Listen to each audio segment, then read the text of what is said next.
Now, let's see. 1, 2, 3... What else do you want me to do, Jack? Just a minute, Mary. 3, 4, 5, 6. Mary, do you think I ought to take 6 of these to New York? Oh, take them all. No, these will be enough. I'll take 6. Take the whole box. How much does Kleenex cost?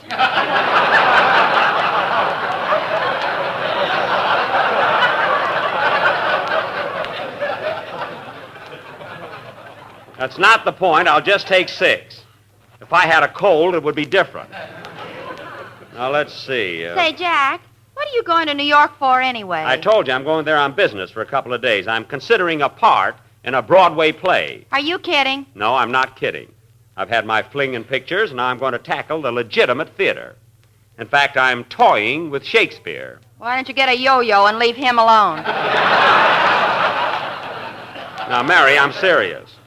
One of these days, you'll see a big electric sign on Broadway, Hamlet, starring John Benny. John Benny? Who's that? Me. I'm going to change my name. Well, here we go again. I know what I'm doing. You can jest, Mary. With a little experience, I may become one of the leading interpretators? What's that?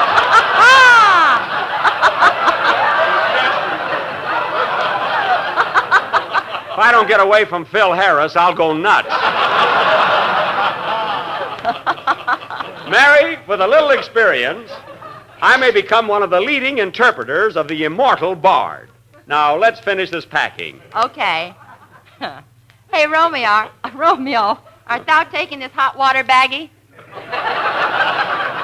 Certainly, it's cold in New York. I want that hot water bag, my heavy muffler, those galoshes, my mittens, and that brick. What are you taking a brick for? I'm going to heat it and put it in my bed. Now, let's see. What else? Hello, Miss Livingston. Hello, Rochester. Oh, Rochester, my plane leaves in a couple of hours. Did you alter my tuxedo like I told you to? Yes, sir. Here it is. Alter your tuxedo? Yeah, I told Rochester to take the satin cuffs off the sleeves. They're all right, but they're a little dated. That belt in the black ain't exactly Cafe Society.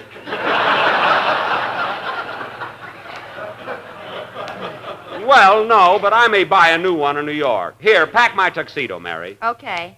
Say, Jack, what's this deep pocket for in the back? Where? Right here on the inside. Oh, that. I did a magic act for a while in vaudeville, and that's where I kept my rabbit. That was a pigeon, boss. It was a rabbit. It was a pigeon.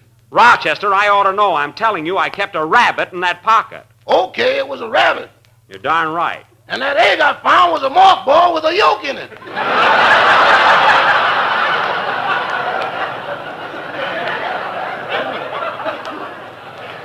An egg?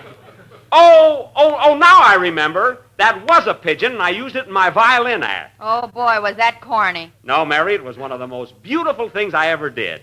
Gee, I remember that act of mine. I used to come out on the stage in an amber spotlight and play the glowworm. The glowworm? Yes, and near the finish of my number, Natalie would... That was the pigeon, Natalie. Natalie would come out and fly around the whole auditorium. And just as I'd hit the last high note, she would swoop down, light on the end of my violin bow, and stand there with a neon worm in her mouth.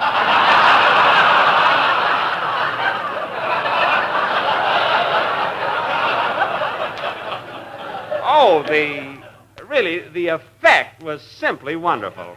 And then for an encore, the pigeon would sit up on my head and coo while I played Waters of the Minnetonka. Oh, that pigeon was so cute sitting there. Remember the night she got knocked off with a tomato? You never even saw the act. It was sensational. Whatever become of that pigeon, boss? Oh, we split up. And, Natalie isn't doing so well. I saw her in a pot pie at the Brown Derby the other night. Gee, Mary, we better, she was still tender, though. Mary, we better hurry with this packing or I'll miss my plane. Do you want this string? That's a tie. Pack it. Oh, Rochester, I want you to take care of our boarder, Mr. Billingsley, while I'm away. See that he gets his meals on time and everything. I don't want to be alone with that man. I tell you, boss, he's cuckoo. Oh, you're always saying that. What's he done now? Well, last night he put on a fur coat and told me he was a beaver. A beaver? Oh, he was probably just going to a masquerade party. Well, he came back later and built a dam across the swimming pool. What? You mean to say he built a dam clear across my swimming pool? Yeah. Well, why didn't you go out and catch him? I tried to, and he told me he was out of season. Oh, my goodness. Well, he better clean out that pool while I'm gone. Say, Jack, What? where's that mechanical man Mr. Billingsley invented? Oh, he's around somewhere. Rochester is scared to death of that robot. I'm scared of anything that nicks my razor when I hit it.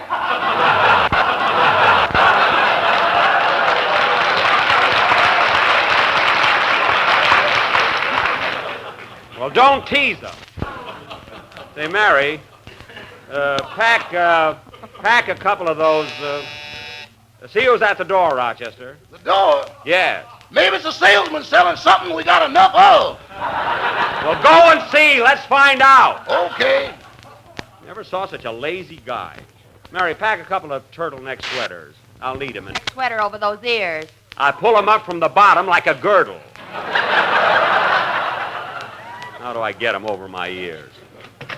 Let's see. I hope I didn't forget anything. It's Mr. Harris, boss. Hello, Phil. Hiya, Mary. Hey, Jackson, here's that suitcase you wanted. Thanks, Phil. It's nice of you to lend it to me.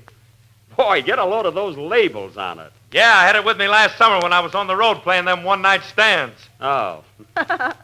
Hey, Jack, look at this label here. Ritz-Carlton Hotel, Empty Jug, Texas. Empty jug. That's us. Kill 'em and fill 'em. I never heard of the town. Where is Empty Jug, Phil? It's about 50 miles this side of Bottoms Up. Oh, fine. All those jerkwater towns. Phil, why don't you get booked into cities like Fort Worth or Galveston or San Antonio or Dallas? Leave me alone, Jackson. I know my market. I'm glad you do. At least you're not kidding yourself, Phil. I'll give you credit for that. Yeah, credit. Oh, Dennis, I didn't see you come in. Well, I finished mowing your lawn, Mr. Benny. Is there anything else? No, that's about all. What do I owe you, Dennis? Well, 2 hours at 50 cents an hour. That's 75 cents. Oh, what a kid. Dennis, you're cheating yourself. 50 cents an hour for 2 hours is $1. It wasn't last week. Dennis, that's about all. Okay. You mind if I go in the other room and practice my song? No, go right ahead. Go in the living room, Dennis. There's a piano there. Thanks. Okay. Well, Mary, my suitcase is about full. We'll start on Phil's now. Open it up. Okay. Be surprised how many things you have to take with you. Hey, Phil, what's all this stuff in here? Oh, those are the posters we put up when we're on the road. Let's see one of them. Well, I'll be darned. Coming next week to the Trianon livery stable, Phil Harris and his barefoot serenaders. Phil, don't your boys wear shoes when they're on the road? Nah, we don't want to make our audience feel self-conscious. Oh, I see. Now, Mary, take these posters out of Phil's bag and put my wool socks in it. Oh, Jack, you're taking too much stuff with you. No, I'm not. Now, Mary, fold these things neatly, will you? I'll need all the space I can get. Okay. And, Phil, hand me my dressing robe. Here you are, Jackson. Thanks. I know you're taking chances in New York, you know. It's pretty cold there.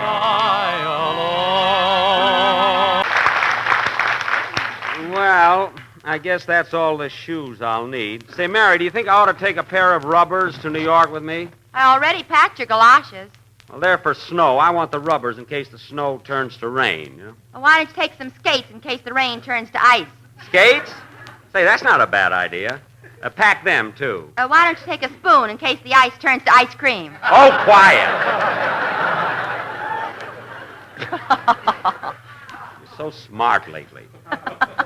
Now, let's see. I'll be going out nights in New York, so I'll need a... Rochester. Yes, boss? I'll run next door to Mr. Ronald Coleman's house and ask him if I can borrow his opera hat. It's hanging in your closet now. Oh, yes. I borrowed it for my cousin Rita's wedding. She's had twins twice since then. Oh, it hasn't been that long. Oh, I know what I need. Now go over and ask Mr. Coleman to lend me his black evening cape. That'll come in handy with my full dress suit. You mean his full dress suit? All right, go borrow it. How do you know he's got an evening cape? I've seen him wear it in 3 pictures. Go get it, Rochester. I wouldn't borrow anything else from Mr. Coleman, boss. I don't think he likes you for a neighbor. Ronnie? What are you talking about?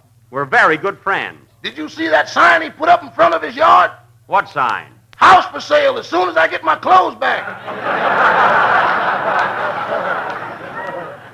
Oh, well, there's a smart alecky thing to do. Who does he think he is, anyway? He must be pretty sore at you, Jackson. Who cares? Why should I worry about Coleman? He never listens to my program anyway. How can he? We've had his radio for 2 years.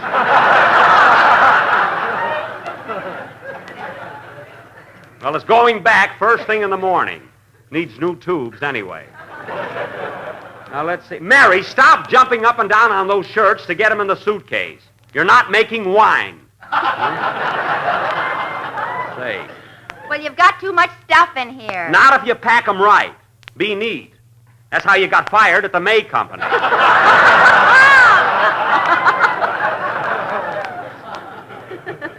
We ought to get something from them pretty soon, don't you think so?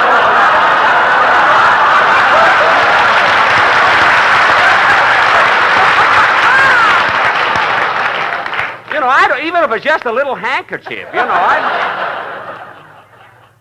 Well, I've got... Well, I guess... Well, I guess I've got everything now. Yeah, I think... Oh, hello, Mr. Billingsley. Good evening, Mr. Benny. Getting ready for a trip, I see. Yes, I'll be away for a few days. I'm flying to New York. Flying, eh? Would you like to borrow my magic carpet? No, thanks. I'll take the plane. After all, New York is pretty far to go on a magic carpet. I'll be glad to put a hostess on it. No, thanks just the same. I'll just be an old stick in the mud and take the plane. I hope you'll be comfortable while I'm gone. Oh, don't worry. Mr. McDougal will keep me company. Mr. McDougal? That's the robot. Oh. By the way, how is Mr. McDougal? Oh, he's been in a frightful mood all day. I think I'll have his oil changed. His oil changed, eh? Would that help? Always helps me.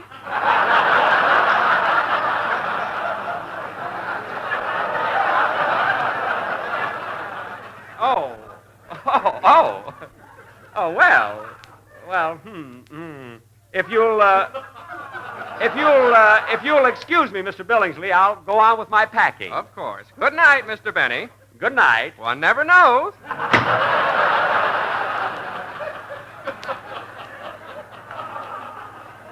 You know, that guy is a little eccentric, but I can't help liking him. Does he always carry a bunch of bananas over his shoulder? No, this is the first time. Well, I might as well finish my packing. Now, let's see. What else do I have to do? There's the buzzer. I wonder if I took along enough handkerchiefs. Oh, sure. You got plenty. Yeah, I guess so. Oh, Rochester! Yes, boss. There's someone ringing the doorbell. Maybe he'll go away. Answer that door!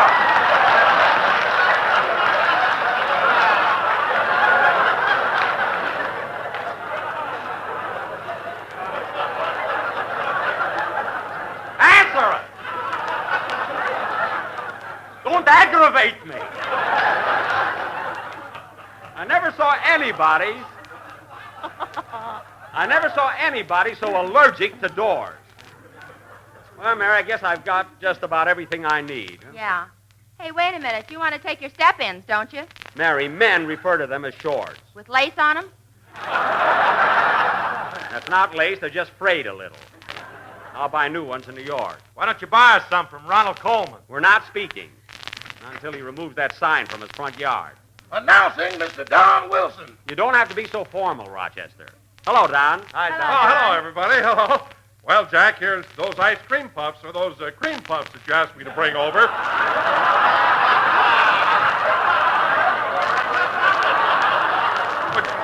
Don, I know you haven't got much to do this week, but don't pad your part. One word isn't going to help it any, you know. What was it you said, Don? What? I said, here are those cream puffs that you asked me to bring over. Cream? What are these for? Well, you phoned me this morning and asked me to bring over some cream puffs. I asked you for earmuffs. It's cold in New York. The silliest thing I ever heard of. Oh, I'm sorry, Jack. I'm sorry I stumbled and misunderstood you. That's all right. Mary, put these cream puffs in my suitcase. I'll eat them on the plane. Thanks, Don. Oh, you're welcome. Oh, Rochester, get the car out of the garage. We'll be leaving for the airport pretty soon. Yes, sir. Phil, help me close this suitcase, will you? Okay, Jackson. It was darn nice of you to loan it to me. Ah, don't mention it. A friend in need is a friend indeed, like my teacher says. Oh, so you're studying Proverbs in night school now, eh, Phil? Yeah, here's another one. Early to bed and early to rise. Won't help those bags under your eyes. He has to have Proverbs. Huh? I got a swell one, Jack. What? A penny saved is a penny earned. Say, that's good. I ought to remember that. Remember it, you wrote it.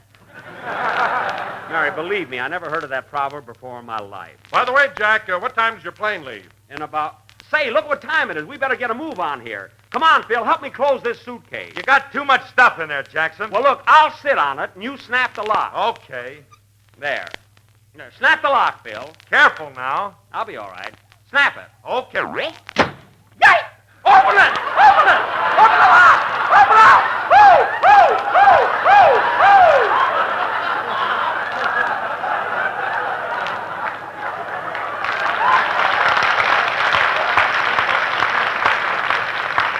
Darn you, Phil, why don't you watch what you're doing? I told you to be careful. Well, you didn't have to. Now, how are we gonna close this suitcase? I'll sit on it, Jack. Okay, Don. Now, hurry, we gotta get going. Now, Mary... Well, there goes the cream puffs. Phil, tie a rope around the suitcase and let's go. The car's waiting, boss. We'll be right out. Where's Dennis? He's in the other room. Hey, Dennis, you want to drive to the airport with us? I live out that way. I'll ride my bicycle. All right. We're coming. We're coming. Everything has to happen to me when I'm in a hurry.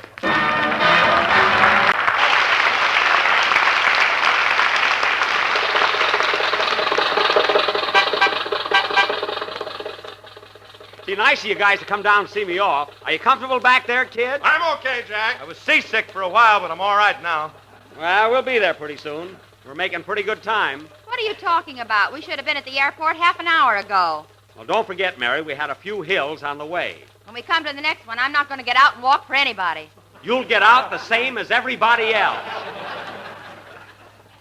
Rochester, can't we go just a little bit faster? What does the speedometer say? Take your choice. There's no needle on it. Don't step on it. I've got to get my ticket, check my bags and everything. Gee, it's a beautiful night, though. What are you blowing the horn for, Rochester? I want to pass that catalog. Cadillac. I must be crazy.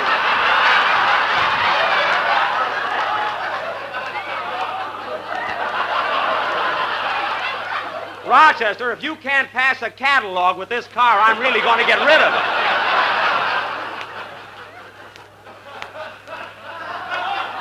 And just drive. Say, Jack, are you going to see Fred Allen while you're in New York? Well, I certainly won't go to his house, and I doubt that I'll run into him on the street. Oh. You see, Allen never goes outdoors in the wintertime due to thin blood and shoes. That's pretty good, Jackson. You ought to use that on the program sometime. No, I'm not kidding, Phil. The soles on Allen's shoes are worn so thin that he can stand on a lawn and feel the grass growing. Make a note of that, Mary. I can use that gag. Write it yourself. How can I write? I gotta wave this lantern. Do you want somebody to bump into us? Anyway, don't bother. I'll remember the gag. Hey, look, Jack. There's Dennis on his bicycle. Oh, yeah. Hello, Dennis! Hiya, Mr. Benny. Hiya! Pass him, Rochester. Aren't your legs tired from all that pedaling, Dennis? Nah, this is fun. That's good. Pass him, Rochester. You want to hitch on back, Dennis? We'll give you a lift. No, thanks. This is good exercise. It's good exercise, all right. Pass him, Rochester. Pass him. Embarrassing, ain't it?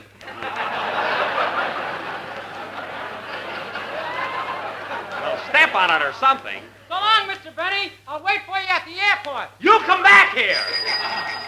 All right, go on, those reckless kids. Let them go. Oh, Jack! Don't you dare open your mouth. And listen, fellas, I don't any of you breathe a word of this. I won't, Jackson. Don't worry about me. We still have a lot of time, so let's relax and enjoy the ride. We're going along fine now. Attention, folks. We're going down a hill. Please fasten your safety belts. Okay, buckle them on, everybody. You too, Harris. I don't want any lawsuits. Here we go. Whee! boy, we're traveling now. See you at the airport, Dennis. I knew we'd pass them.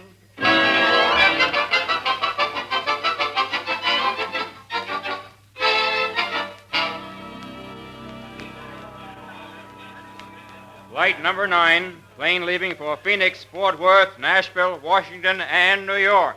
Phil, did you have my baggage weighed? The guy's doing it now, Jackson. Good. Here's your ticket, Jack. Thanks, Mary. By the way, Jack, I brought you something to read on the plane. Thanks, Don, thanks. It's I wonder if Jello's my new ticket- recipe book. It has 365 desserts in it, one for each day of the year. Swell. I'll read it, Don. Say, Mary. And if you'll notice, Jack, it has beautiful colored illustrations that will noticed. tempt even the most jaded appetites. Good. I'll read it. How much is my baggage And weigh, if you mister? want additional copies, Jack, Yeah. just send a dime, 10 cents to Don Wilson, Battle Battle Creek, Michigan. I'll read it. I mean, I'll send it, Don. I'll send it. How much does my baggage weigh, mister? Well, you're allowed 40 pounds on your ticket, and your bags weigh 90. That's Rochester. Take them out of the plane. Okay, boss. 50 pounds excess. That'll cost you a fortune. Cost me... Hold those bags, Rochester. How much is the excess, mister? 50 pounds at 75 cents a pound. That's $37.50. Open the bags, Rochester. Open the bags. Come on, take out that heavy overcoat. Jack, it's cold in New York. I'm no sissy. Take it out. Take it out. Take it out. Come on. Take it out. Go ahead. But, Jack, your plane is leaving in a second. Well, it'll wait.